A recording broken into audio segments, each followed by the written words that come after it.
انسان دنیا میں موجود انگنت مخلوقات میں سب سے اعلیٰ مقام پر فائز ہے۔ اسے علم و شعور عطا کیا گیا، عقل و بصیرت سے نوازا گیا اور اہم خصوصیات و صفات سے اس کو سرفراز کر کے دوسری مخلوقات سے ممتاز کر دیا گیا تاکہ وہ دنیا میں عظیم الشان کارنامے انجام دے اور مختلف قسم کی آزمائشوں میں کامیاب ہو۔ اسلام ہر سطح پر انسان کو کامیاب و بامراد دیکھنا چاہتا ہے۔ وہ چاہتا ہے کہ انسان دنیا میں بھی بہترین و پرامن زندگی گزارے اور آخرت میں بھی سرخروئی حاصل کرے۔ ربنا آتنا فی الدنیا حسنۃ وفی الآخرۃ حسنۃ وقنا عذاب النار۔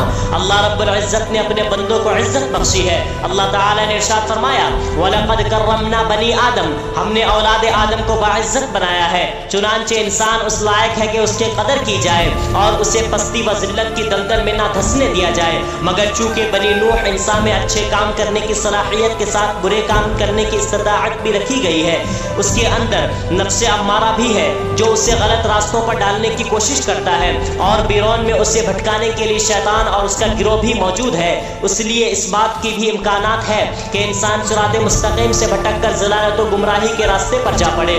ایسی کسی بھی صورت حال سے نمٹنے، ناکامی اور رسوائی سے بچنے اور صحیح راستوں پر انسان کو چلانے اور قائم رکھنے کے لیے اللہ رب العزت نے ہر دور میں نبیوں اور رسولوں کو بھیجا اور ان پر صحیح و نیز مقدس کتابوں کو نازل فرمایا۔ آخر میں پیغمبر اسلام حضرت محمد مصطفیٰ صلی اللہ علیہ وسلم کو مبعوث کیا گیا، جن پر قرآن مجید کا نزول ہوا۔ قرآن مجید قیامت تک آنے والے انسانوں کے لیے جامع و دستور کی حیثیت رکھتا ہے۔ اس میں ایسی تعلیمات ہے جو پوری انسانی زندگی کا احاطہ کرتی ہے اور انسانی سماج کے تمام طبقات کو کامیاب بنانے کے لیے مؤثر اصول و ضوابط اور رہنمائی فراہم کرتی ہے۔ قرآن پر عمل پیر ہونے کے ساتھ پیغمبر اسلام حضرت محمد صلی اللہ علیہ وسلم کی حیات طیبہ کو نمونہ بنایا گیا اور آپ صلی اللہ علیہ وسلم کی احادیث کو اسلام کا حصہ قرار دیا گیا۔ ارشاد فرمایا گیا اطیعوا اللہ واطیعوا الرسول، اللہ اور رسول صلی اللہ علیہ وسلم کی اطاعت کرو۔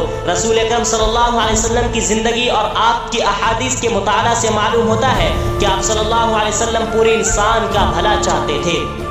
آپ اس بات کے لیے کوشاں رہتے تھے کہ تمام انسان دونوں جہاں کی زندگی میں کامیاب ہو، سب آپس میں محبت و بھائی چارے کے ساتھ رہے، ایک دوسرے کی معاونت کرے، آپس میں انصاف قائم رکھے، غریب طبقات اور حاجت مندوں کا تعاون کرے اور اس بات کی کوشش کرے کہ وہ بھی اچھی زندگی گزارے اور احساس کمتری کے شکار نہ ہو۔